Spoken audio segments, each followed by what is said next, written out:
I don't drink, I don't smoke, I don't do drugs. I play video games. News and Gourmet with your hosts, John DeLuna, Brian Kilby, X-Chicken, Weebum, Damn right I am, and Rob. Here we go! News and Gourmet.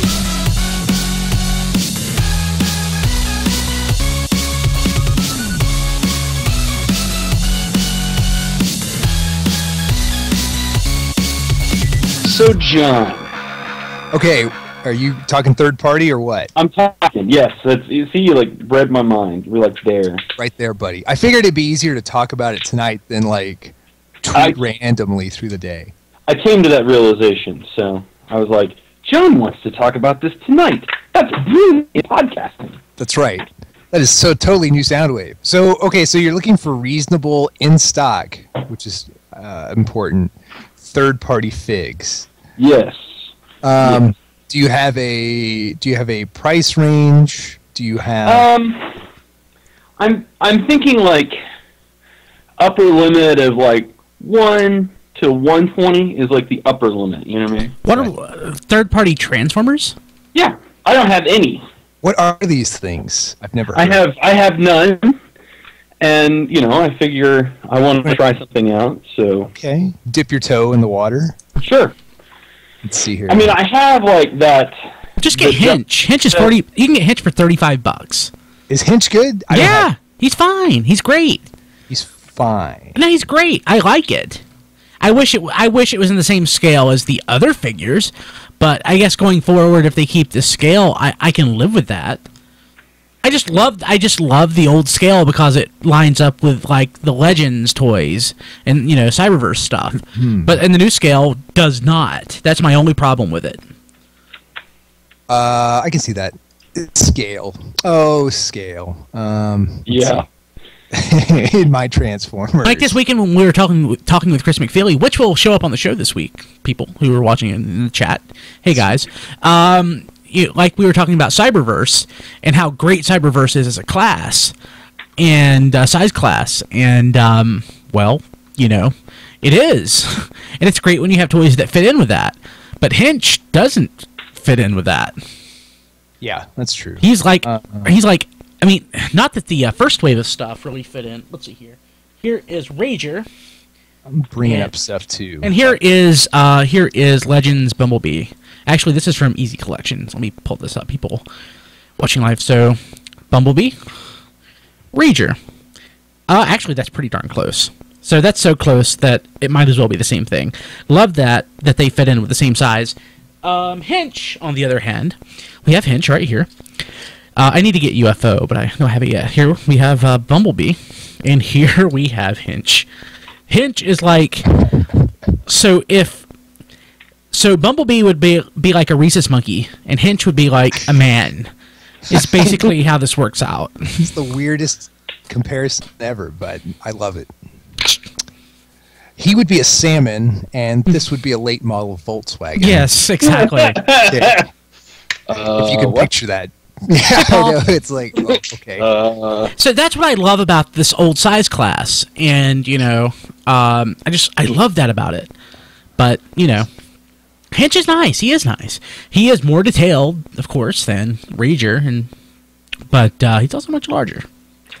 I would say that's a good recommendation. I would also say I've heard decent things, and I haven't gotten my set in yet. I'm getting the remolds that look like the deluxe Insecticons, but I've heard good things. They look great about the Fans Project Insecticons. And that set's like $130 or something. But one is like a $50. So I mean, or 40 something maybe on eBay. Yeah. So, if I go eBay, if I go that way, yeah. Let's see. Yeah. Let's see what else here. Why is that? I'm thinking. Let's see here. The problem is a lot of them are now like, well, let me go on a tangent here for a second. I've gone like 180, and now I'm like, I hate this like third-party combiner stuff now. It's like it seems like that's all they're doing right now is doing combiners, like the Predakeen thing. Really, Predakeen already? And I have no idea who that company is that's making Predaking, so I have no idea if this is going to be like a colossal waste of time or what. It just seems like you can jump on the $500 combiner train or sit out what this company's going to put out for the next year. It's kind of annoying. You know what I mean? Yeah. Let's see here. Hey, Brian, do you have... who makes Hench? iGear? That's iGear, yeah. Yeah, okay. I like iGear stuff. Yeah. Of course, I like the looks of all of those. I don't have them, so I mean, if you recommend that, I would recommend that. Yeah, I mean, and I like the plastic quality. That's my favorite part. Also, except that they're more detailed than like the Legend stuff and the Cyberverse stuff. They're not, they fit in with the scale. The plastic quality is very comparable. I would say like Rager here is way more. It feels way. I would feel okay. So here's what I'm doing. People watching live, I'm going to go back to the video. This is Rager. I just dropped it, and it didn't. Here's Bumblebee. I was afraid to do that one, but not Rager because he's ball joints. If what the joints that aren't ball joints for the most part have pins that I could stick back in.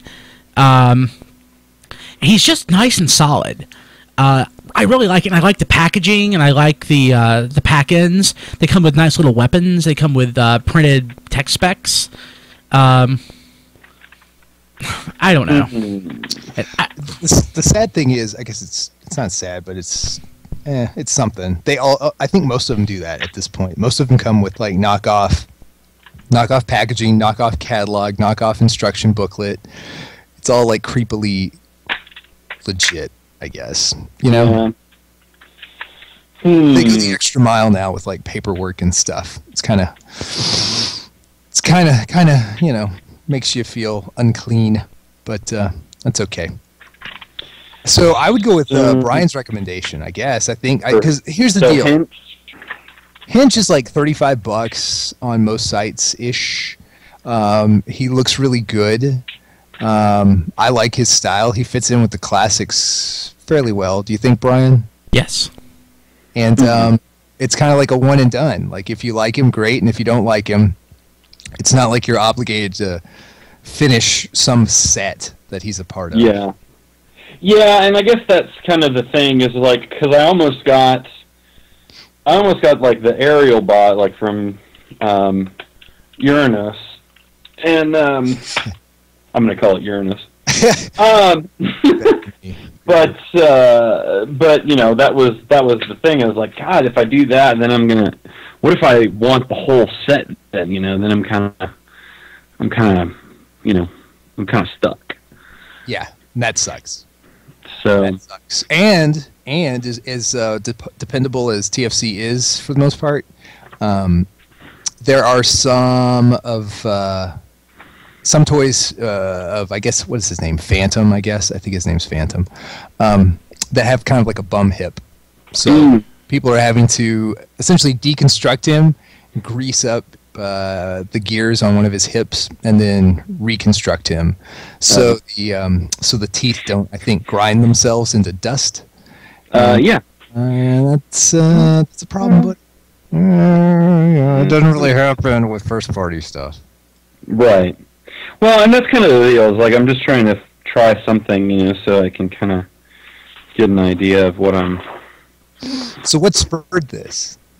I'm just like I'm at a point where it's like I have some money, and I can do it. I should just try something out. That's awesome, GD. I should just try it out. I like hearing that. That's way better than the alternative. Like what? It's like I can't get my comics this week. I got to sell some blood. Yeah. I'm kidding. Yes, Paul. Greasy hips. Yeah. Bad thing. Yeah. And that's like me. It's like, man, I really need to get this comic, but I have $5 in the bank. Yeah. I gotta eat today. Yeah, and and I'm trying. I mean, it's like looking at that Hercules set, and I'm like, oh, that's on sale for $500. That's like a free figure. Oh. So that's probably too crazy. But, and I pre-ordered Veer, and I pre-ordered the Demolition Crew. which I know you said look like shit, but I'm gonna get it anyway. That's the top spin twin twist, not Right. I mean, I don't know. I just didn't dig the aesthetics, but if they turn out to be good toys, I may cave. That's a pretty awesome pair to like reimagine. well for $70 compared to a lot of the third party. That's not that's not too bad. Yeah, I agree with that.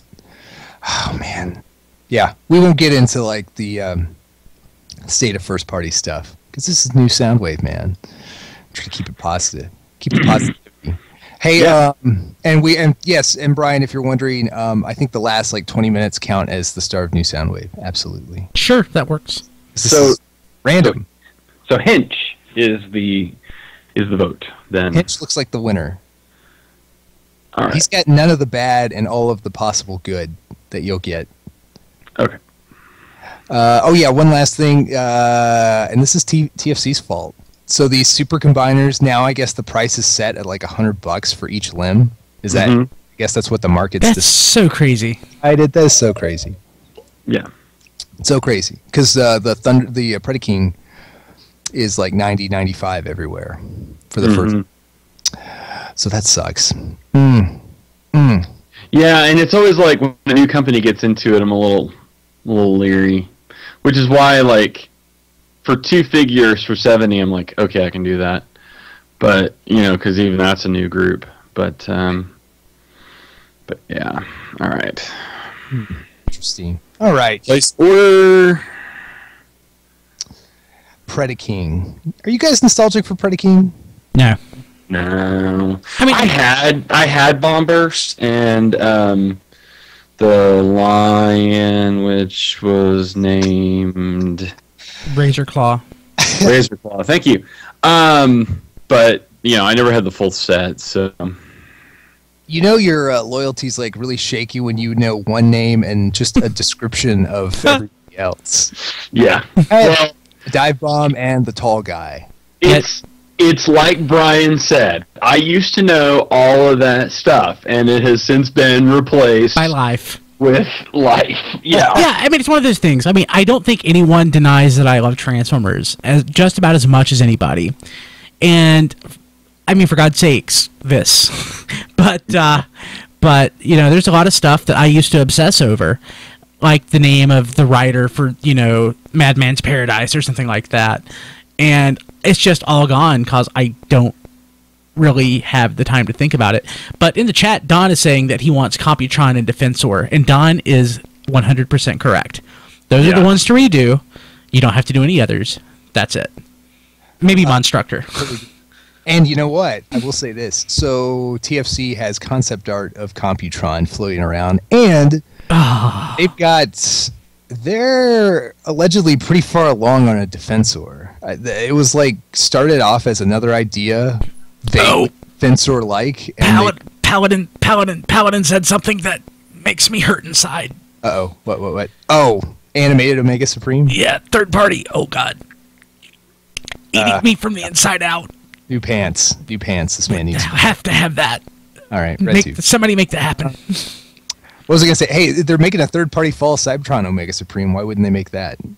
Yeah, I want that too. That's like $400 Yeah. with shipping and tax. If you had to pay tax, Yeah. you I want that. still want it. Yes. Did you see that color photo that came out this week? No. It's out there, buddy. You can look it up. He's like, well, I guess if you don't have Hercules, you don't know. But he's a head taller than Hercules. He's bigger. He's at least as big as Unicron and probably somewhat bulkier. Wow. Much more mass. Wow. Than Unicron. So Don is saying that the new iGear Minibot size would be good for Monstructor. The thing about Monstructor, I would want shells. You want to go all the way? I would want Pretender shells. Actually, I screwed Monstructor, Dino King. Are you nostalgic for? Okay, here's an interesting tangent, and I swear to God, we'll go to video games at some point. It'll happen. Are you nostalgic for Pretenders, or is that just a fun? Yes. It's just a fun thought. Yes. Pretenders small headmasters and target masters, stuff like that. Yeah. Is anyone really nostalgic for anything after like 1987? G1. I mean, I love. Well, let's see, 87. Which year was that? That was like Target Master 87, 88/88 was like Target Masters, double Target Masters, that kind of. Not interested for some reason in Power Masters, but you know, it was the Masters. Yeah, you're the Masters or Breast Force. I mean, obviously not Action Masters. I like Action Masters. I don't know what you're talking about. Obviously not Action Masters because they're crap. I'm trying to think. There's like, I honestly think like, no, I don't know. It's hard to think of anything you're truly nostalgic for. I guess Power Master Prime, maybe people seem to be legit. Yeah. No, he sucks. You don't like him? I have like 3 of them, but I don't know. He just kind of sucks. As a kid, he was a consolation for the original Prime because I never got him. And it's like, here's a new one. He's even better. He comes with a little guy called High Q. This is great. No, not really. Oh man. Now, you are contrary. And I remember like in my teens when I found out about Jinrai and God Jinrai, and I'm like, oh God Bomber, he sounds so amazing. I have to save up and get one of these. And of course I didn't. Thankfully Takara reissued it so that I didn't like cry my eyes out for spending like $500 for a God Bomber. God, wow. It sucks so bad. Hey, I have something games to talk about. But I do have to say, God Jinrai was on my mantle right beside my wedding photos until about 3 months ago. Wow. So I don't hate it that bad. Whoa. So I have something games and Transformers related to talk about. Oh, wow, what? I have been playing Transformers Legends. Oh, really? Oh, yeah. I've seen people like calling out on Twitter for other people playing it. So how is that? It is actually a lot of fun. I like it. It's weird. It's like a combination between like a card game, like Magic or something like that. And there's a little bit of, and I say a little bit of like mini game in there, which is sort of like hit the circle at the right time, to just sort of advance part of the game story. Because there's like a mission-based part of it where you're going through, and that's where you're like collecting cards and items, which are 2 kinds of cards. You have character cards, and you have ammo or gun cards, essentially, like weapons cards. And so the idea is to construct a team of 9 Transformers with a combination of Transformers and weapons that are awesome. They're superior. And you can do different things with your cards. Your cards can level up. You can, like, if you've got extra cards, you can basically feed them to your better cards to level them. And that works for both weapons and for robots. If you get each robot card has a robot mode and a vehicle mode. If you get both cards for the same character, you can fuse them, and it improves their points and everything. So there's definitely a strategy component to it and a long-term strategy component to it, because you start out with a leader card. They'll be your leader of your team. You basically make 2 commanders, and then you have 6 what I would call pawn cards, which are sort of like your front line. And sometimes you end up playing against other people randomly, or you can do that purposefully depending on which part of the game you're playing. Because there's like the mission mode, and then there's just like the PvP mode, where you're just like playing against other people. Now, the playing against other people part, I don't know how it works, because it seems like there's no like wait time. Like if I say I want to play someone, that game is instantaneous. If I had to bet, and I don't know, and that information may be out there, but I would bet that when you're playing against another opponent, you're not live playing them. You're playing their current deck. and the computer, okay, I see. and the program's just processing the attacks, because there's actual attacks, gotcha. and everything that happen. There's no lag between turns. Correct, and there's no turns. I mean, there's no right. turns. I mean, it's basically like, if you're attacking someone else, then it sets up the board and then goes through the attack motions. You do nothing. It's all hands off. In fact, you can skip the attack sequence and just find out whether or not you won and how many points you got. Oh, wow. So, if you don't want to see that, I kind of like to watch my cards attack the opponent. Let's see, I'll pull up the game. I think right now, in terms of my live play, like I said, I don't know about other people playing my deck, but in terms of me live playing other people, I've only lost one match. Wow. Yeah, and I've played into the 20s in terms of live matches against other players, and that includes when you're playing through the mission. Mm-hmm. You'll have like a random PvP, what they call like a random PvP event, and you'll play against other people in that. And even in those, I've only lost once. So nice. Yeah. So is it? Is it a good game based on its own merits? How much enjoyment are you getting from it because it's a Transformers property? I think it's a game in its own merits. I'm not even the Transformers part of it and motif of it is just kind of interesting, but it could be, this could be anything. It could be a monsters, or it could be, other robots or ships or whatever. I think being a Transformers game gives it that unique aspect of finding two cards and putting them together to have, like, the robot and vehicle mode. That is neat. I'm assuming this is a web-based game. It is. It's phone-based. It's Android and then coming for the iPhone. Oh. So this okay. Now there was a Java-based game that came out a couple years ago. So it's different than that one.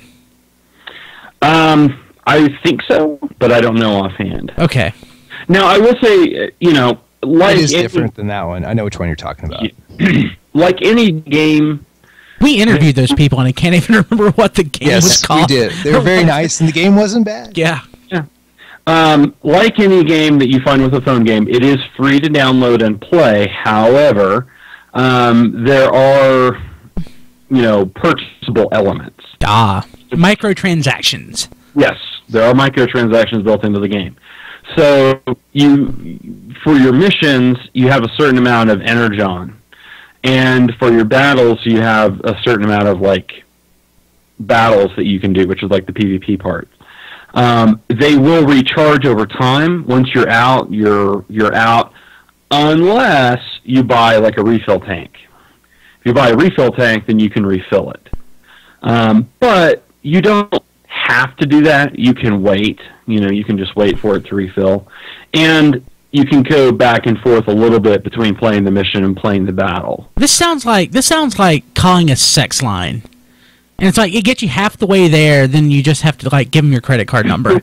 Well, what I found is that in the early game, see, as you're playing through the missions, if you complete a mission, if you level while you're on the mission, because your cards have levels. The only way that they really level is through eating other cards. But you have a level, like you as a player have a level. And when you level as a player, it refills your energon tank, so you can keep playing missions. Now that happened frequently at the start, but as I've leveled up, it takes more and more time for that, so I end up having to wait longer between plays. So I'm level 18 now, and it takes several sub-missions to, get to the point where I've leveled. So could they do something like this? Could this be ported to, like, Xbox Live Arcade or PSN? You could, but this is, I think it could, but you would expect more out of it. This is the perfect kind of game for a phone. The only really action oriented part of it is like there's a little mini game where an opposing faction transformer will show up on your screen, and you have to press these circles at a certain time when they charge up, and if you do that correctly, then you get the most XP or whatever, and it moves you on to the next part. So it's really ideally designed, for portable and for random play. But I don't know if it would be as acceptable on a platform. But it's great for, like I said, for Android or whatever. I think it's really great. Like I said, I catch myself wanting to play it a lot. Especially when you get more cards and things. So is it Classics first? What is it? It looks like what I would call, it's basically a line continuity. It's a line continuity. Okay, all right. But some of the characters in here are not. I don't think they're in the current proper aligned continuity, but they're in the game, and some of them have different names too. So let's see. Let me go out to my Cyberdex. There's a Cyberdex, which is kind of like the Pokedex you would think of, that has like all the characters in it, and it has like the cards that you've seen. So like Bombshell is called Hardshell. Let's see. Have you played this on your tablet as well, or just on the phone? I haven't downloaded it to my tablet yet. I have just played it on my phone. Do you think would it translate well, or is it like just really for the phone? Oh no, it would be fine on the phone. It'd be fine. It's a mobile game, right? It's correct. Yeah, it's just a mobile game. Yeah. So, it sounds cool. Yeah. To be honest with you, it sounds cool. Transformers have had like a good run of games in the last few years. Mm-hmm. Yeah. And like I said, it's just like any card game. There's rare cards, so if you want to opt in and buy, then there's always more stuff that you can get. You can pay for rare cards or stuff like that, but you can obtain most of that through regular gameplay. So, like for example, here's the microtransaction piece. You can pay 300 coins, which I don't know what that translates to in real money, and you will get either a rare or super rare card. Which the rarer your cards are, the higher their stats are, the tougher they are to beat. So you're kind of incentivized to do that. You can get rare cards. Like every so many matches that you play, you get enough points that you get a chance to get something, but you can also get common cards through that. So, it may not be beneficial in that respect. Although, hey, it gets you, like I said, if you have spares of stuff, like I had 4 Bone Crusher vehicle modes at one point, and you can just feed those to your larger cards and power them up. But I did get a laser beak, which is rare, so in cassette mode. So, Are all the cassette bots rare cards, or just him by chance? Just him by chance, because I have Overkill, and I have a pair robot and vehicle or robot and cassette of Overkill, and I had a couple of Slugfests and stuff. So, and there's even an option you can build your team. If you actually want to physically put it together, you can. But it's also got an option where it's just optimize it. Just make my best team. Take the cards that I have and make the best team, and it'll do that. That makes sense. I like that option in video games to, I'll use that once or twice just to kind of maybe understand the system and see what do you suggest, and then I'll start doing it myself.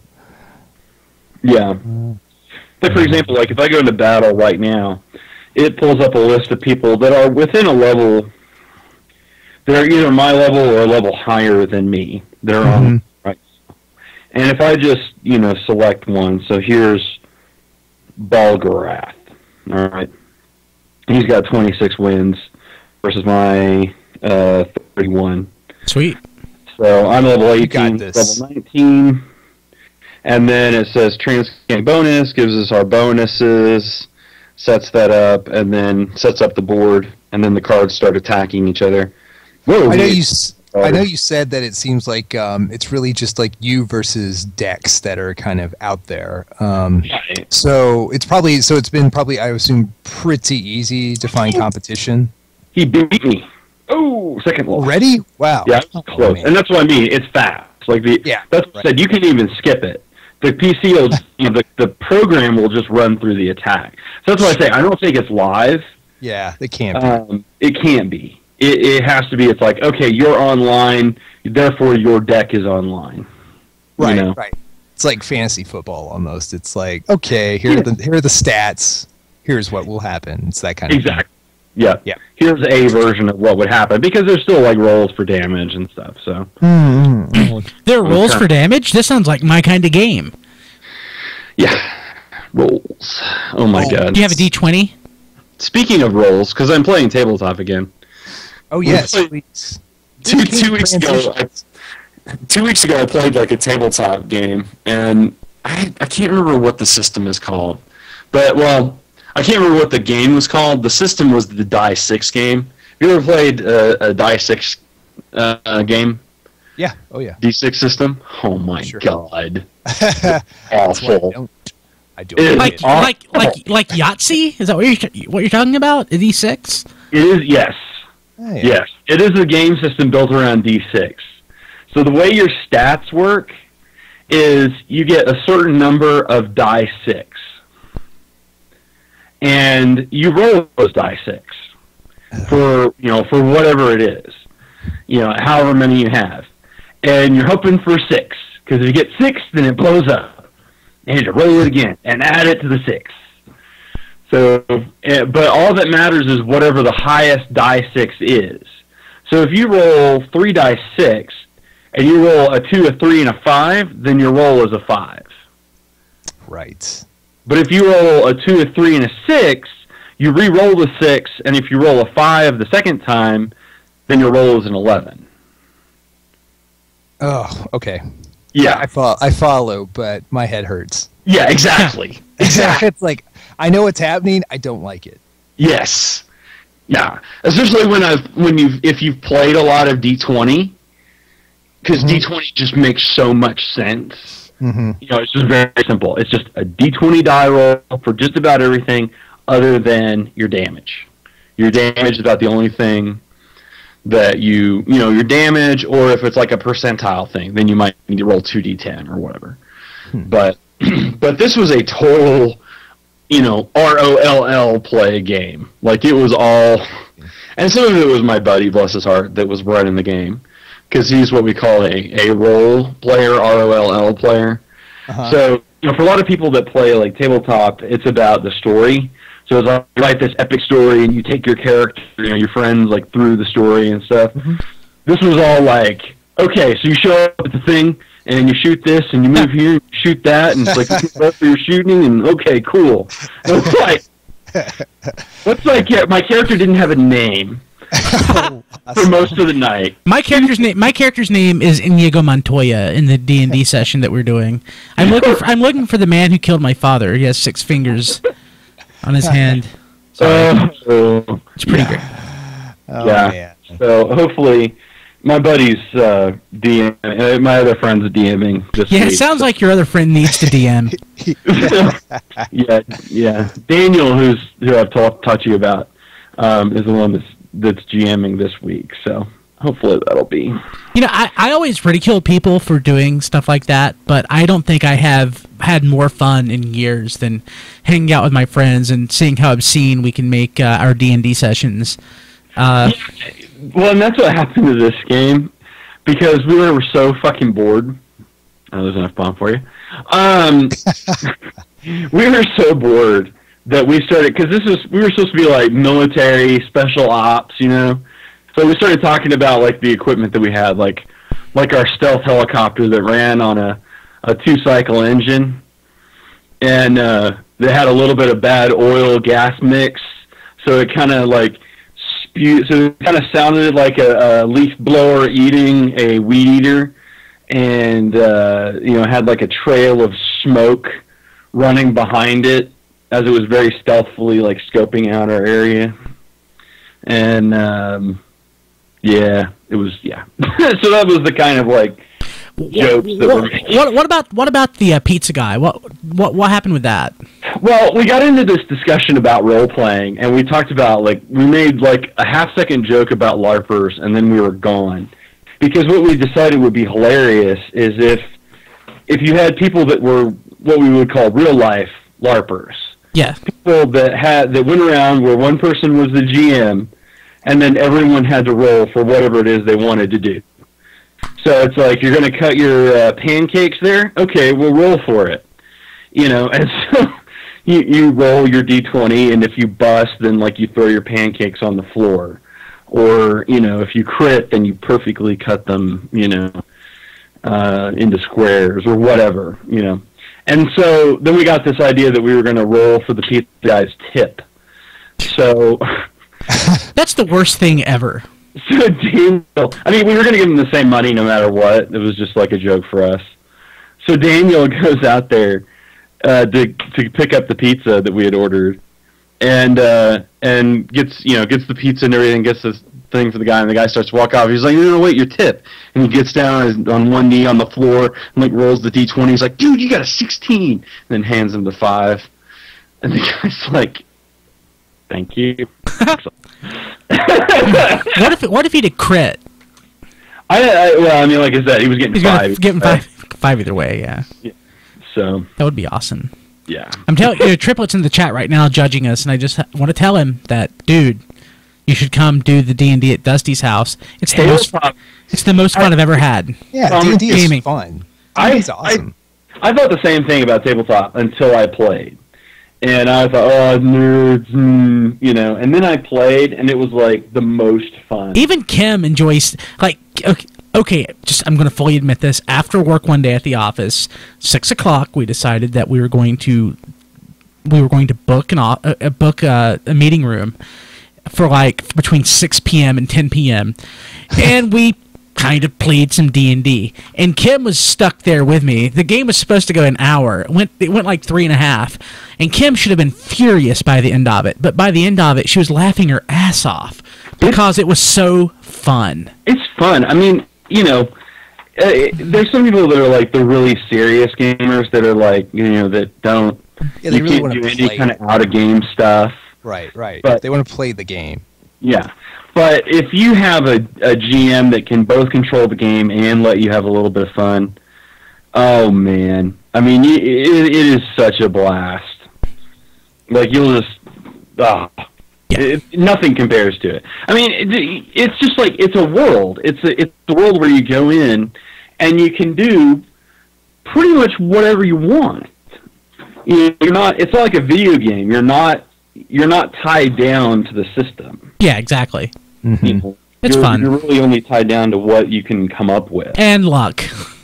Yeah. You'll always run out at the most inopportune time. We ought to try to like game or something over Skype one day. See how that works. People do that. Yeah, people do that. Yeah, sure. That'd be fun. Or a Google Hangout. Maybe not. Yeah. The mythical Google Hangout. Yes. Hey, Brian. Yes, I've got breaking news for you. Uh-oh. The soundtrack to Street Fighter Cross Mega Man is free. Holy crap. To download. How about that? Speaking of free, so is the game itself, which you played, and I'm going to play as soon as I install it or get it up and running. I like it a lot. Yeah, I should tell everybody if you don't know what it is. It's like a love letter to fans from Capcom because both those franchises have birthdays. So it's essentially Mega Man, where the bosses are Street Fighter characters. Yeah. Am I right? Am I right? Oh, that's it. Yeah. Is it hard? Yeah, it's a Mega Man game. It's like a real Mega Man game. So it's hard. The levels seem maybe just a hair shorter than normal. Triplets in the chat, he might be able to confirm. He's probably played it more than I have. But the couple levels it is fan made too, so that's a consideration. Yeah, it was made, and then Capcom said, "Hey, that's cool. We'll distribute it." I didn't know that part. Wow. Yeah, it's pretty amazing. It plays only slightly differently than like classic Mega Man does. You can like just like really nitpicky stuff, like the way that you swap between weapons and stuff. But it's really amazing. I have an NES to USB controller adapter. And I have to say, playing it on my PC with an NES controller, I mean, it really felt like playing an NES game. It's 8-bit, it's chip tuned, it's pretty awesome, and it from what I can tell, it doesn't do anything that an 8-bit game couldn't do. Like if you're building a game like this, you know, I'm certain there'll probably be the temptation to like throw in some sort of 16-bit effect or something, or to throw in stuff that, you know, like the NES couldn't do, maybe push more pixels or have more colors. It's really, really, from what I've played so far, faithful to like what it would be like on the NES. It may have been built on an NES emulator, I don't know, but it's really cool. Yeah, I think a lot of people do that now, actually, so they build right off of the emulator. Yeah, it's pretty sweet. Yeah. I would say that it's a really cool period in like video games to do stuff like that, because like 8-bit seems like timeless. Yeah, exactly. So I'm reading Roger Ebert's memoirs right now, and he's talking about how black and white films have a timeless quality about them. He said, one thing I liked what he said is like, the problem with movies from 10 years ago is that they're not movies from 30 years ago. Like games, like recent games in recent memory, like the Xbox and the PlayStation 1, you can look at them and you can say, wow, this is really primitive by today's standards, because they look so close to today's games but aren't. Like 8-bit games, 16-bit games are timeless in that way because they're just so radically different than what we have now. And yeah, it's, I don't know. I prefer 8-bit gaming. That's because I'm an old fart. But I have an Xbox 360. I have a Wii and all that, but my Xbox 360 is basically a media server, and my Wii is basically for YouTube, Netflix, and Virtual Console. Yeah, I think I totally agree with you. It is weird how, I guess late 90s, early aughts, that gaming is obsolete, but we've actually gone back to kind of an 8-bit style of game with mobile gaming. I mean, that's kind of like the flavor and the pace of mobile games now, you know? Yeah. And, you know, Mega Man X Cross Street Fighter it's just, I loved Mega Man as a kid. It was one of those things that Mega Man was one of the cornerstones of my NES youth. It was like Mega Man, Mario, and Castlevania and Legend of Zelda. And the fact that this game came out for free with Street Fighter, and Street Fighter was like the pinnacle of what my 16-bit gaming was. I mean, the fact that they come together, it's free, it's so faithful to that genre of games. I really love it. I really do. I can't wait to play it. I cannot wait to play it. Hey, actually, you know what? I've been playing a really bizarre game that I do want to talk about real quickly. It came out earlier this year, but I got it on Black Friday because it's definitely not worth $60, but it is worth like 25-ish, I would say, and that's Asura's Wrath. Really? It's like, I would say in a nutshell, it's like Dragon Slayer for 2012. So it's anime. There's no doubt. It's like an interactive anime series. It's made by Capcom. Tells the story of a fallen god, blah, blah, blah. He fights, for redemption, blah, blah, blah, to save his daughter, who is the priestess who's saving the world. Like, so Japanese it hurts, but it's cool that way. It's cut and structured just like anime, even with like the bumpers. And it's structured as episodes, I think 18 total episodes. And it's essentially 80% of it's like quick time events, which is okay. For some reason, I didn't have a problem with it because I was enjoying the story. The story was good enough, kind of like Dragon Slayer, where if you like step back and just look at like the control scheme, you're like, this is like a ripoff. Like this is just, but like, could you play visuals are good. Could you play it with a DVD remote? That's the question. Oh yeah, you could totally play with a DVD remote. Wow. Here's the deal. Like, it's quick time events. It's a lot of mashing on B. It's a lot of mashing on B. It's a lot of like pushing the analog sticks in certain directions. it's a lot of that, and then like essentially the boss fights are really the only time where it turns into kind of like an over-the-shoulder action game. And even then, the boss fights have like quick time events in them. It's not hard. They clearly want you to finish the game and like see the whole story. And it's just interesting. It's interesting. I'm tempted to like if like Brian, do you have a 360? Yeah. I'm tempted to like. It's so different and kind of weird. I want to like once I finish the game like completely, I like want to mail it around to you guys, to anybody who has a 360, to just like play it and try to describe it. It's Dragon's Lair for 2012, and the DLC is essentially like additional episodes that tell more of the story. It's gotten me kind of interested in anime again, to be honest with you. 'Cause I haven't like really sat down and watched an anime in, I don't know, 5-6 years. Oh God, I haven't sat down and watched an anime in 10 years? Probably since the turn of the century. 12 years? What was the last one that you really watched? Not like an actual movie, but like, you know, not counting like sitting down and watch Dragon Ball Z or something. The last one that I watched was probably Grave of the Fireflies, probably, because I have it on DVD, and I would try to watch it, you know, every couple years, but I quit doing that, like, circa 1998. So, wow. Yeah, wow. I can't remember. I think the last anime I watched was, it was one of the recent Gundams. I think it was like... G Gundam? Didn't you watch G Gundam recently? It was the reset, when they did the reset of everything with like Destiny and that kind of thing.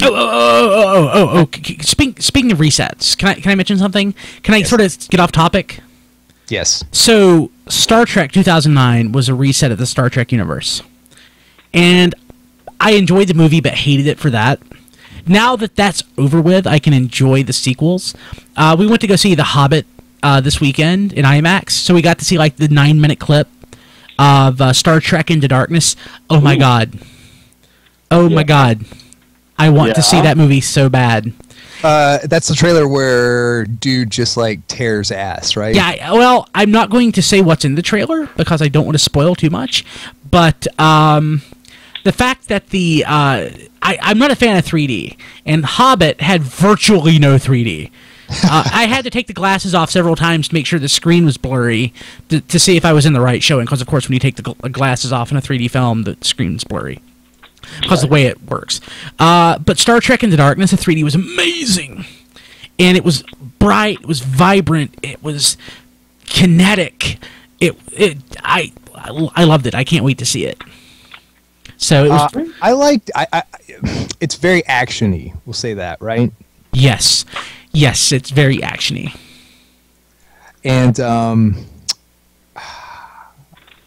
I'll give JJ. I like JJ. I'll give him the benefit of the doubt. I'm not a fan. Not really. Really? So when you look at like creators who've done stuff like that, you look at like J. Michael Straczynski, you look at J.J. Abrams, you look at what's his name, Avengers, Buffy, can't think, brain's not working. Joss Whedon. Joss Whedon, and I look at those guys, and I definitely put like J.J. Abrams like at the bottom of those people.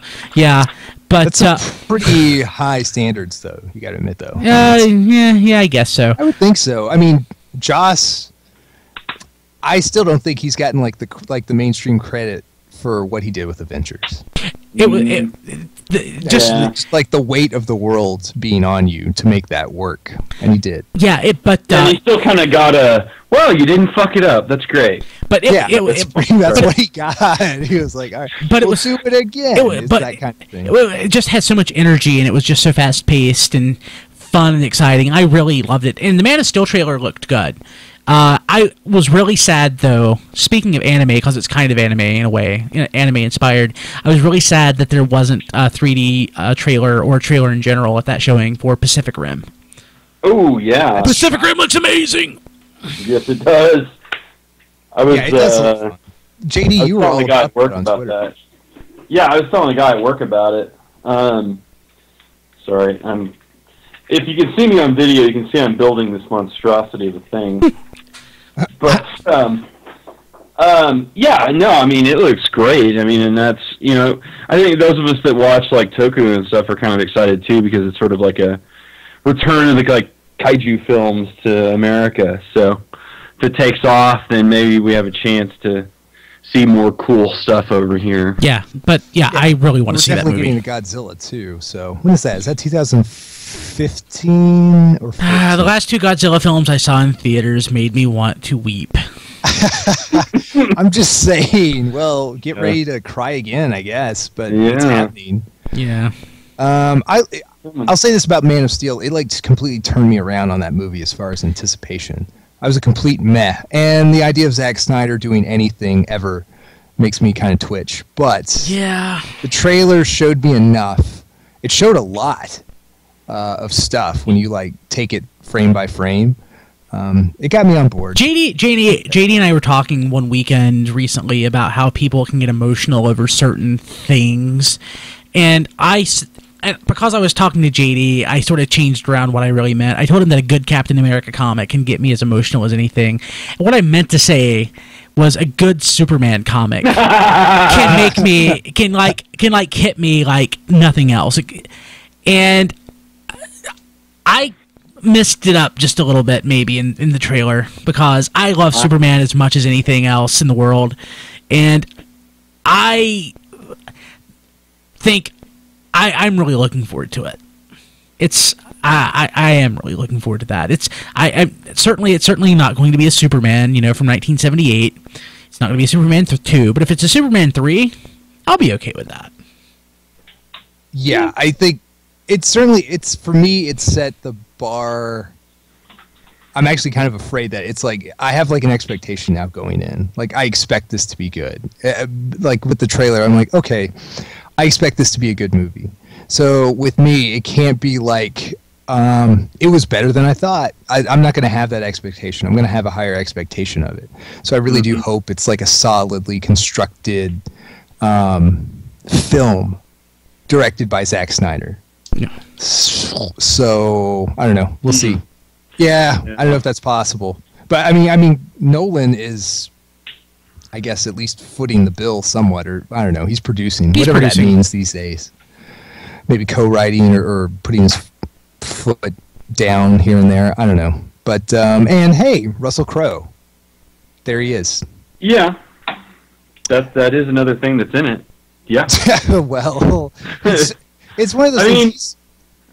It's bold because you're watching the trailer and like I said, I don't know if it's like a bait and switch, but when you see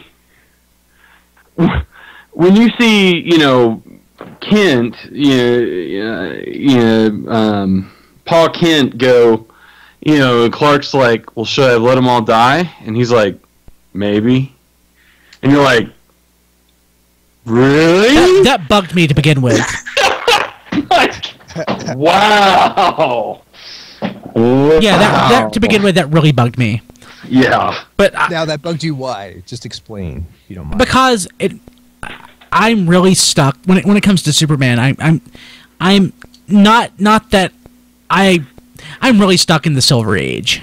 Yeah. So I have like romantic kind of. Yeah, and in my heart of hearts, Pa Kent would never say that.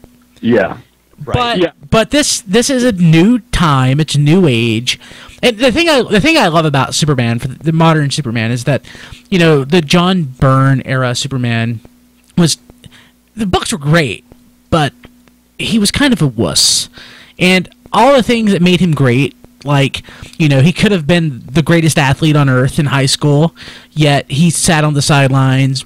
But when they revamped him, he was the star of the team, and he had all the girls, and he had to learn the life lessons after, instead of learning them like as a teenager before. They ended up sort of retconning all of that, and they sort of remade Superman as Silver Age Superman, and especially like with what's his name, JD, can't think, brain's not working. Morrison? No. Jeff Johns. Oh, Jeff Johns. Yeah, Jeff Johns really. They started it with. They started it back in the late '90s with when they put all the other talent on the book. But over the last, 4 or 5 years, they really made him Silver Age Superman again, and I loved it so much. And Pa Kent never would have said that, but I'm willing to give this new, more realistic Superman a chance. Well, there's certainly the possibility that, and like my shopkeep pointed it out today, which is that scene possibly might not could even just make be it cut to seem that way. Or it could not even show up in the film. Oftentimes, scenes that are in the trailer don't even show up. I don't know if my video is working, but holy crap, this is huge. Wow. Yes, it is. That's awesome. In like, if you didn't have video, that's the quote of the night, right there. Yeah. Oh yeah. Wow. That is. I can't believe I own that. Like, what was I thinking? Yeah, people watching live are missing it, but new Soundwave will actually see it. So. Yeah. Yeah, because John's actually getting this video. I'm not. Wow. No worries. Wowzers. Anyway, that's huge. So, yeah, I mean, it could be, like I said, that's, edited to seem that way. Entirely entirely possible. What he says. Entirely possible. But it's Nolan, too. I mean, let's be, yeah, we can give Nolan credit that he made Batman popular, but Again. who of us that's a Batman fan believes that's really, that's like our Batman? It's totally not. It's totally not. Those are great movies.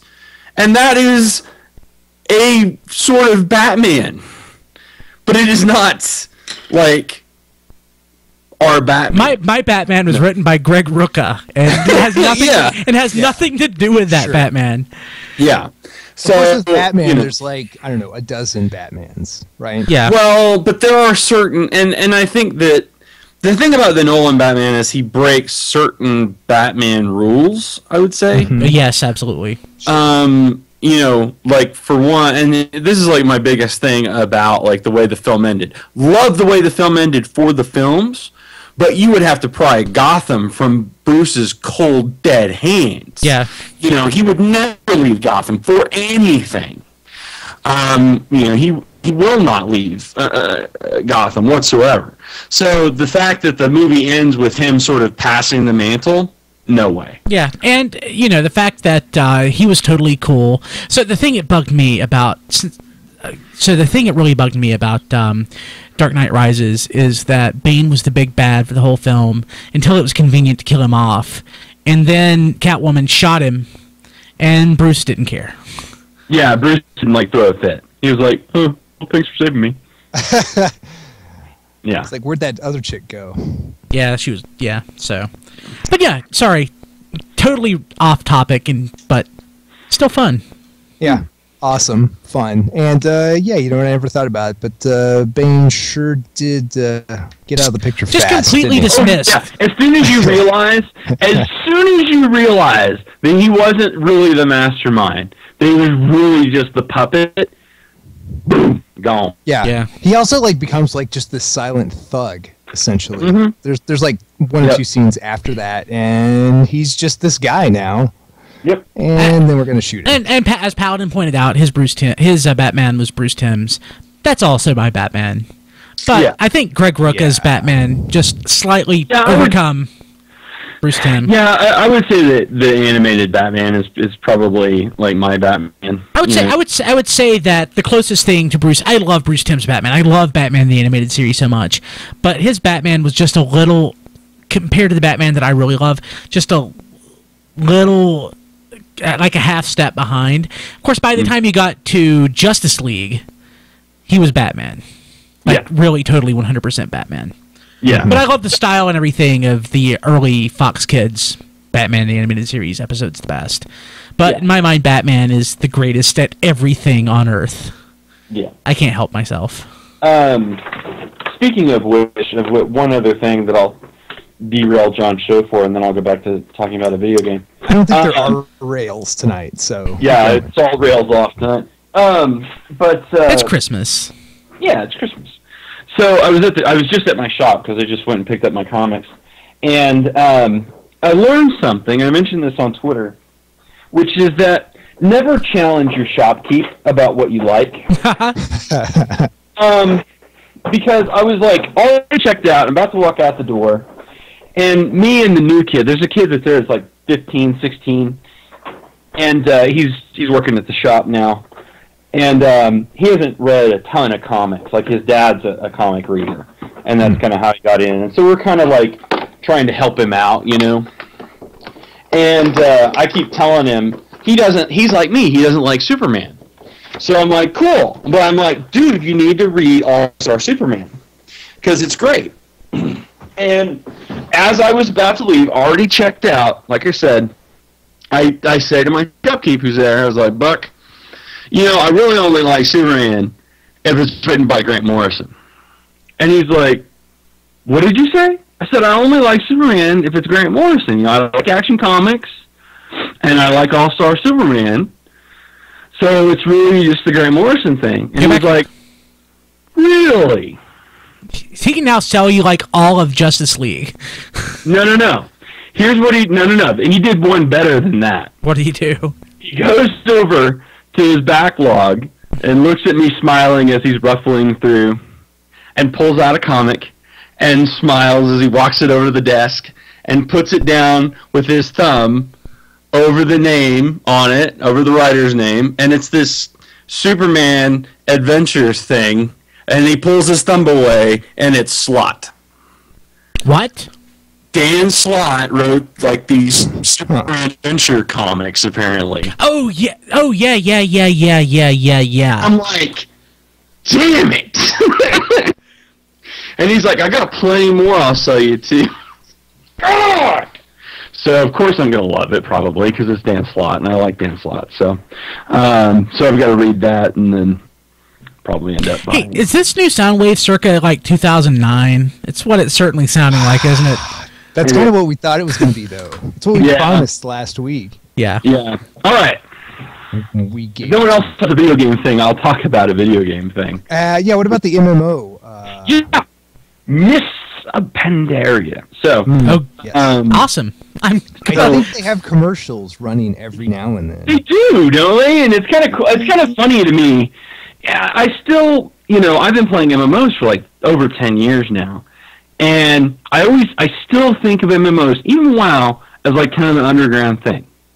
Even though I know people at work who are totally not geeks, who have played it, you know, it's like, I still think of it as like an underground thing. So I see a commercial It is so not. It is so not, I know. But it's like, I see a TV commercial for it, I'm like, ooh, cool, it's a video game I play. So Miss Pandaria, new expansion just came out of World of Warcraft. It's interesting because when I first looked at the specs from the expansion, it seemed like a really weak sauce expansion. And it had a lot to live up to. This came off of Cataclysm, which was in a lot of ways a very aggressive expansion. You know, Cataclysm basically went back and changed all the original world. They basically recreated or rewrote most of the quests in the world. Remapped the world, you know, changed the layout, levels that were in there and everything. They changed a lot of stuff. So this had, not that it had a lot to live up to, but it kind of did. You know what I mean? Because it was like the last expansion was so aggressive. And when you look at it on paper, it's like, okay, they increased the level cap from 85 to 90, 5 more levels. Mm-hmm. Okay. They increased all the levels for all the professions, but they didn't release any new things.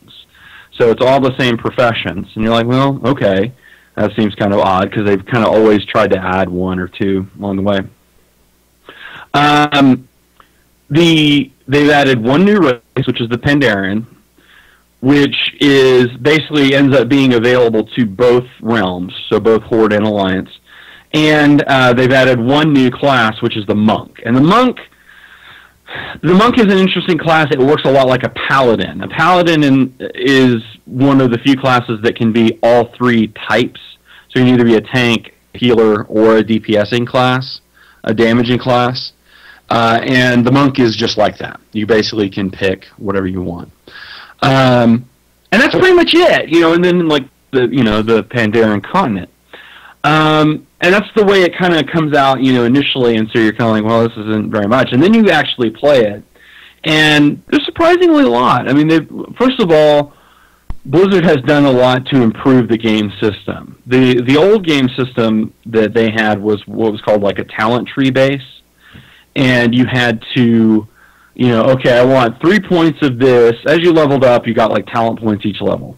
And it's like, okay, I want to put 3 points into this so I can get this better spell, but that's in a separate spec line than what my main line is, so I've got it was just like a mess. Like, you really had to meticulously plot the whole thing out. Now they've kind of done away with all that. You just pick your spec at the beginning. You're like, I want to be this spec line, and it automatically gives you all the spells out of that as you level. No having to train, no having to train your talents for it. You do still have talents, but it's basically picking one of 3 at each tier, and you really can't go wrong. Obviously, some are better than others, but they're all sort of flavor enhancers, so it's nothing that's going to be like, oh man, you picked that talent, you gimped your character, like the old talent system used to be. And that's why they did it this way, just to not corner you? Yeah, I mean, it's a give and take. Some people, like hardcore people, really like the old system because they could, sort of meticulously build their individual character. But I think what most people realized is that there was always a elite spec, and that's pretty much what everybody did anyway.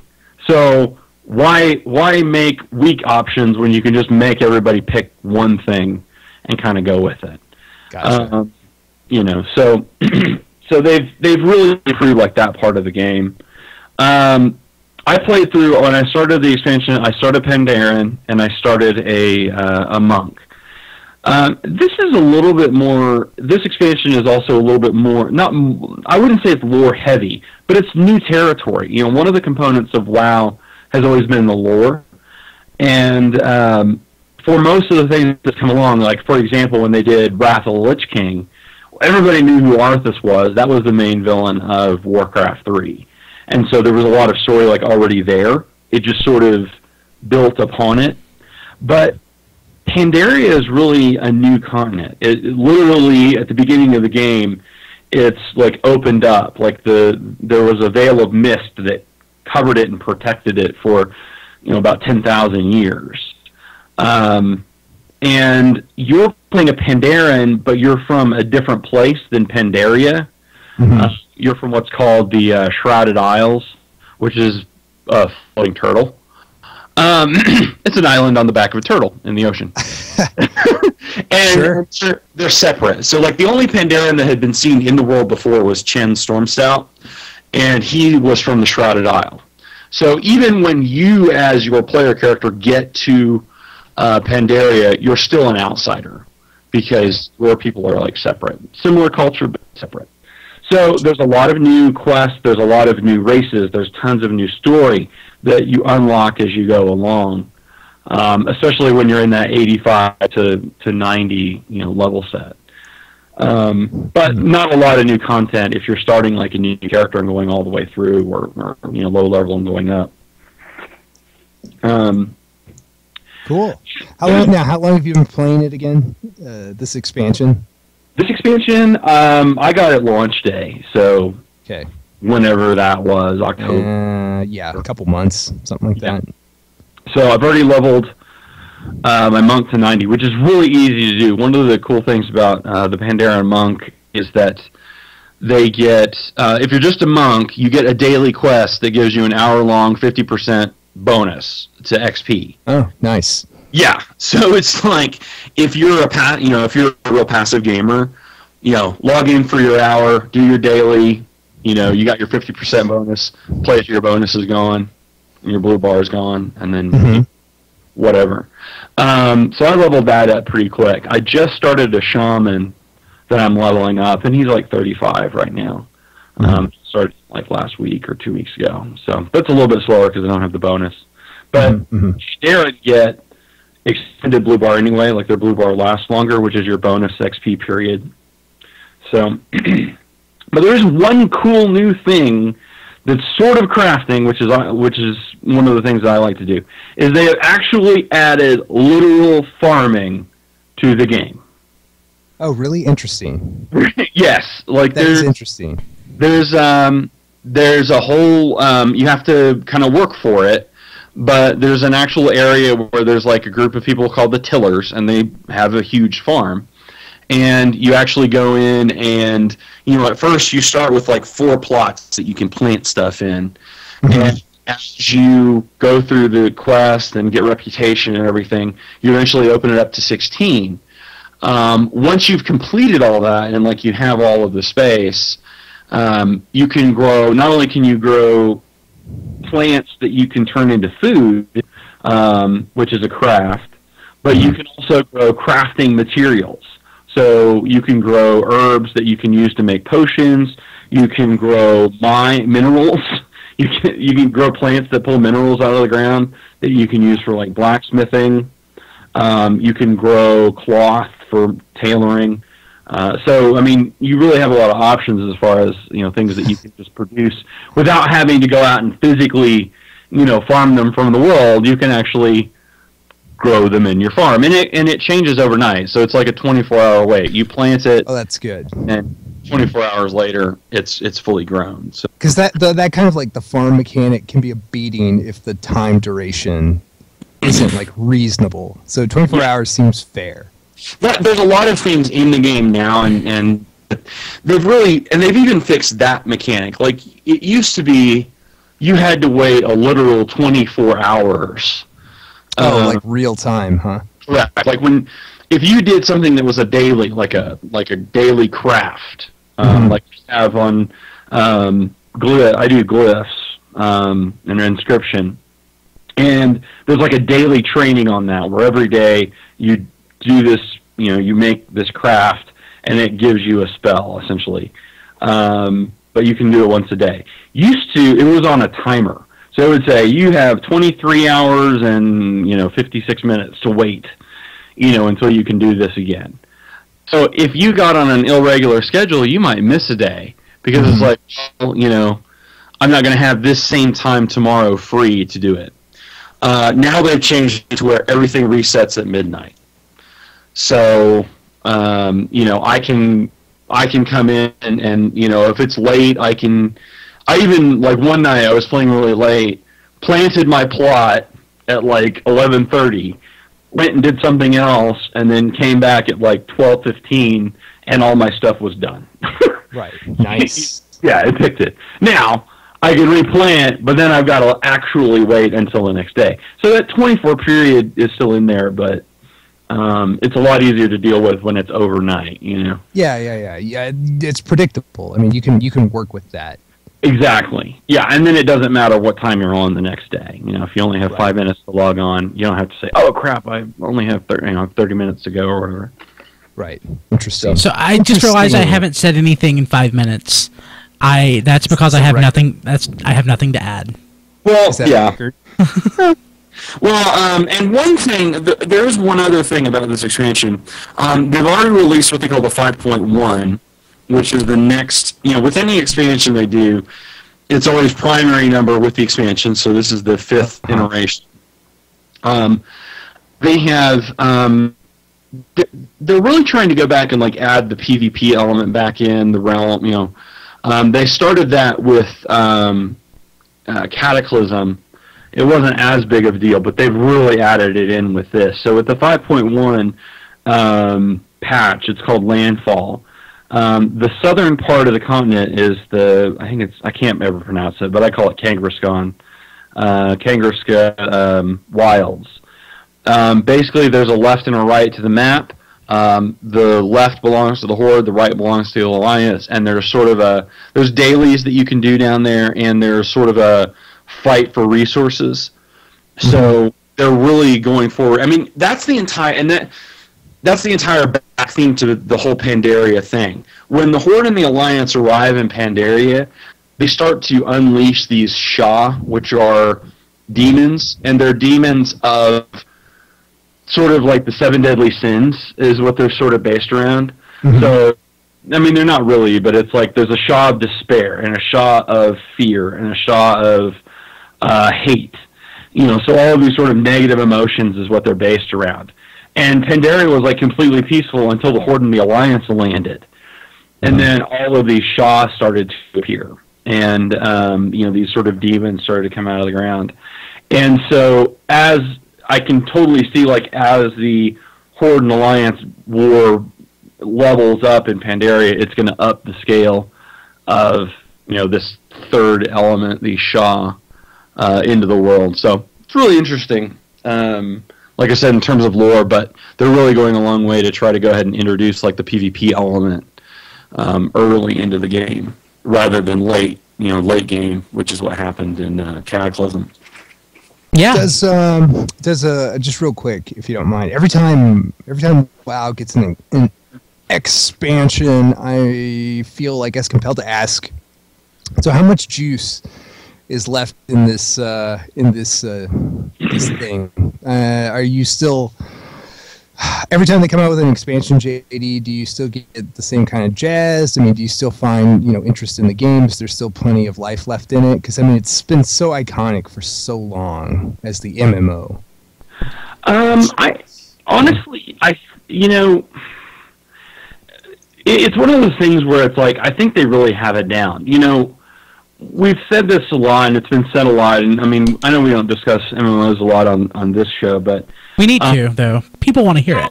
Yeah, I mean, there's been a ton of MMOs over the last few years fail. I mean, big ones. Huge I never played it. I didn't play it very much, but City of Heroes just closed their servers. How about Guild Wars? Has it done well? But that's a hybrid game, from my understanding. It's not as much of a traditional MMO in the sense that I think it does have a lot of standalone features. I don't know. I've never played that one either. But for example, you know, to kind of go back to like City of Heroes, that was really devastating for a lot of people. And yeah. It's actually driven some people back to World of Warcraft. You know, it's a tough market because it tends to be that, you know, with like a regular video game, like a PS3 or Xbox or something, you're not vying for time and attention as much. You know, you make a game and you play through the game, and then you might have the PvP element, but it's pick it up and go. You know, and you can always switch it out, and that's not a big deal. But with an MMO, because there always tends to be a certain amount of like time involvement, you know, people usually only play one at a time. So it tends to be sort of parasitic, where it's like you're only playing one MMO at a time. So it's difficult for multiple games to be really successful, which has pushed, you know, some game companies like, say, you know, DC with their online game to go free to play. See, Heroes did that, and it killed their game. And they, like I said, their servers are gone. Like, and that is a rarity in MMOs. It's something interesting to discuss. There's a lot of MMOs that are considered to be sort of dying or dead that you can still play. I mean, you can still play Ultima Online, which is one of the first MMOs. You can still play Dark Age Camelot, which I played 10 years ago. But for all the people that play City of Heroes, their world is gone. Yeah.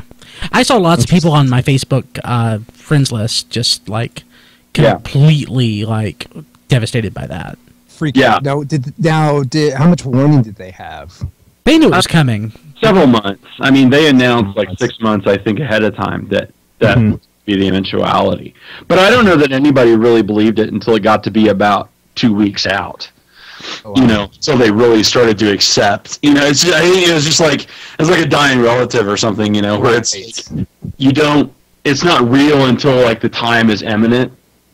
And I know Ken, who's on Superhero Time.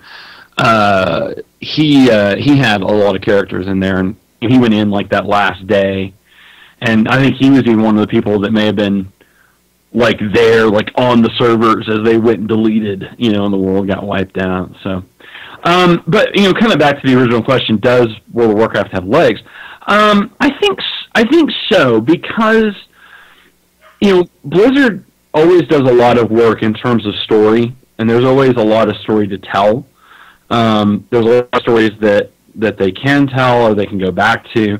I mean, for example, with Cataclysm, they actually changed the in-game leaders of the Horde and the Alliance, which has sort of changed the way that the factions interact. And so it's changed the game from a story level, which also kind of changes it from a mechanic level. Because there is, again, like a kind of a renewed interest in PvP. They've done a lot of work to make the game, playable. They listen to feedback.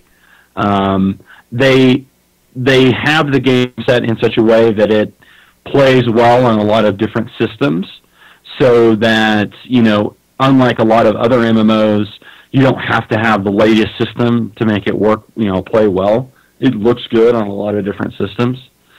I just think they've done a lot of things right, and I think that this expansion proves that they can come out with an expansion and release a whole new set with a lot of new lore, and still keep it interesting.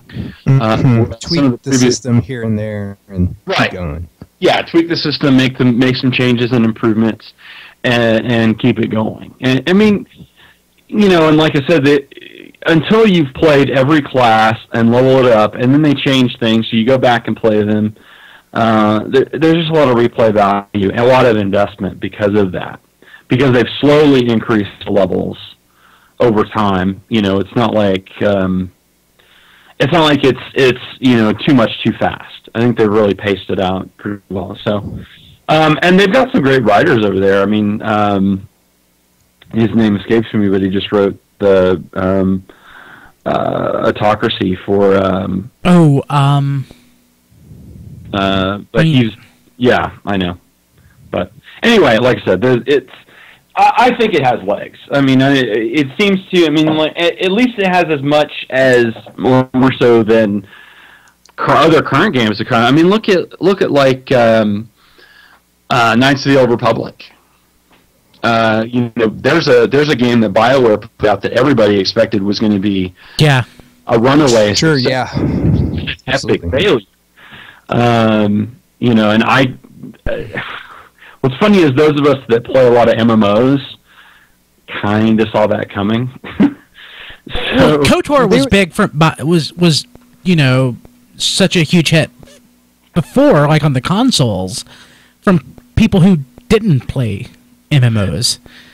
So it seemed like they were targeting it to the wrong people. Yeah, like the super casual, not actually playing MMO players. Yeah, it's an MMO in terms of name, but in terms of the way the game played, it played like a single player. It was essentially Knights of the Old Republic 3.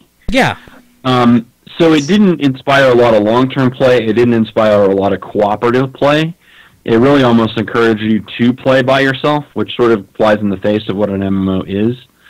So, I think that there was, like I said, there's a lot of us that played MMOs that kind of saw that coming, because and it's EA. It's EA's fault because they went and bought BioWare and they went and bought Mythic, and first thing that they did with Mythic is fired the guy that made Dark Age of Camelot a great game and did most of the pre-development on Warhammer that made that, at least initially a good game, before EA, again, got their hands on it and screwed it up. So, and then they didn't get Mythic involved in making Knights. They sort of, pushed Mythic to the side and said, "Nah, we'll let BioWare do it. They know how to make games." Well, they know how to make standalone video games. They don't know anything about making MMOs. So, I don't know. It's a mess. EA's a whole other thing that probably could spend a whole show on. But, a few shows on, yes, they are. So, they're scary. They're like a virus. You know what I mean? It's just, I don't know. It bothers me because it's like they're gobbling up these really good games and then destroying them.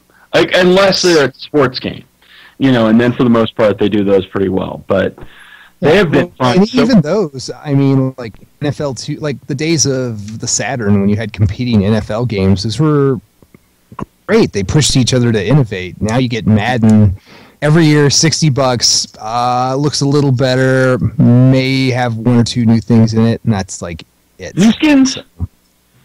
Yeah, new skins, man, and more retro uniforms. And Ben Roethlisberger has a picture-perfect punch, and that's about it, right? So, Yeah.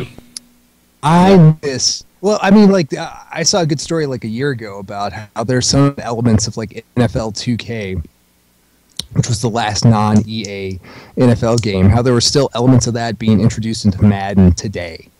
So Wow. they're still referencing that and pulling ideas from a game that's 10 years old, and you know, presenting them as like new features in Madden. So screw you, EA. Hey Brian, Yes. anything else that you wanna talk about? Chit chat, bounce around. No, I think that covers it. Are you good? Is Yeah. your video game belt full? Well, I have Tekken Tag Tournament 2, Fall of Cybertron, and Have you opened that? Did you actually take the plastic off Legend yet? of Zelda Twilight Princess sitting on my couch. And they're all shrink wrapped. So Wow. yeah, All three of them are. yeah. Okay. So where are you gonna open first? I'm kind of holding off till Christmas to actually play them, even though we got them on Thanksgiving. I will probably play Tekken Tag Tournament 2 first. Okay. You have to report back with a review. Okay. You're a Tekken guy, right? Yeah. Among other things. Yeah. A Tekken. You still never got Soul Calibur 5 though, right? That is correct. You're gonna have to fix that. Once it Yeah, gets on, yeah. the $20 bin. You're gonna have to fix that. It's a good game. I'll say that. It's a good game. The only problem is, and I think I said this on New Soundwave, like when it came out, I had it for a while, and when you go online, you see why custom costumes that include bikinis and skimpy outfits are just a bad idea these days. Yeah. Ooh. Just the internet. Ooh. Online gameplay is 14-year-old boys and Yeah. Yeah. have their fun. So, Yeah. Yeah. say what was it? I'll have to think of it. There was a good troll that I played a couple times on Soul Calibur 5 before I sold it. You sold it. Before I sold it, it was like it was something along the lines of Dear Boner, and of course he played like a naked chick with angel wings and like a leopard skin thong. It was awesome. It was Wow. Yeah. This is why I play video games. Not the only person I ever play online, which I don't, but I guess it's been 2 or 3 years since I have played anything online like that. It was with Triplet, and Did he troll you? no. Actually, no, it was you. we streamed. Yeah, that was fantastic. That's about the extent of it. It was also before they fixed the netcode, which when Street Fighter Cross Tekken launched, the netcode was so bad. Yeah. One of the most annoying effects that the code didn't account for was, so each move is composed of frames of animation. Mm-hmm. Within the series of frames of animation, one of those frames contains one of those frames is the frame where the sound effect for the move is triggered. Oh. Ooh. Netcode, to account for lag, was set up so it would skip certain frames of animation to try to keep pace with the connection. Oh, And God. So sometimes skip the frame that plays the sound, and so you would get these bizarre moments of like silence, like at the point of impact, or like when like there's absolutely supposed to be a sound because somebody's getting punched in the face or somebody's throwing a fireball. It goes dead silent, and it was the most like mind-numbing, jarring thing. It like drove your mind insane. Triplet saying that Soul Calibur 5 is now $20 at our local Walmart. I guess I'll pick that up. And I just do want to say, like, as far as online gaming goes, we've been talking about MMOs, but the 2 games that I've had the most fun ever playing online, one was Halo 2 for the Xbox, and the other was Quake 2 for the PC. Those are my 2 favorite online games of all time, bar none. check them out. Check them out if you can find them. I think on that note, let's wrap it up, buddy. Let's wrap it up, fellas. This was awesome. I love this. This was great. We should do this every week. Totally random.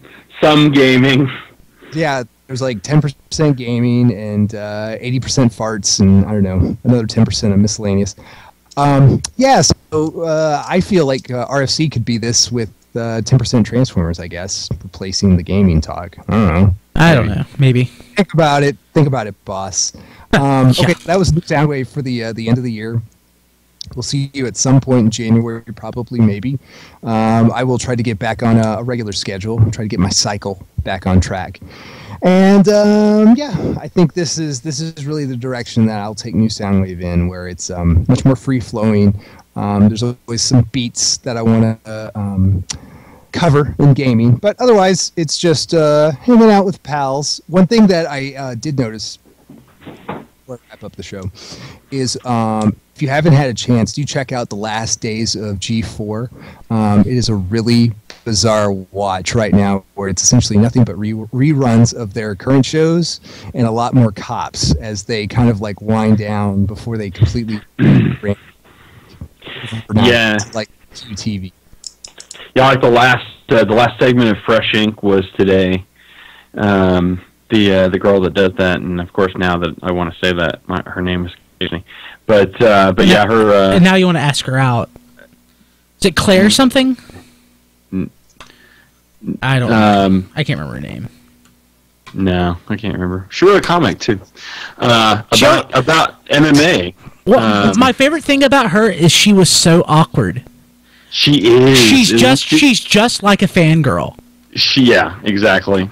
Not that all fangirls are awkward, but we all know that fangirl who is awkward as can be. We all know that fanboy that's awkward as can be too. But yeah, but yeah, that's totally true. But yeah. So anyway, that was today. Yeah, it's really weird over there. It's a weird air. Yes. It's like the end is coming. That's right. It's like they're like the water coolers for sale. Like everything's got a Post-it note on it for $5. It's one of those things. Morgan Webb, can be had for $25. She's married. She's married. She's not available. Is she? My friend. Okay, so I got to say this just before you end the show. Back on Tech TV, before Morgan was on XPlay, she was one of the background people on the screensavers. Before she was ever famous, my friend Mike wrote a song about her, and he was going to videotape it and mail the tape to her. Oh God! I wish he had. I wish he would now. It was surreal. Wow. It was awesome. I miss those days. He was going to mail a tape. Just was it like an ode to her? Yes, it was. Excellent. Yeah. Okay. Sorry. On that note, I wish this was a show where we would like go out with Blair Butler sampling. Yes. Yeah, sampling of his ode to Morgan Webb. But alas, we can't because it doesn't exist. Okay, so that's the show for 2012. Thanks, guys, for hanging out live on a Wednesday night. For New Soundwave, this is John. We will see you next year. 2, 1, 0. Game over.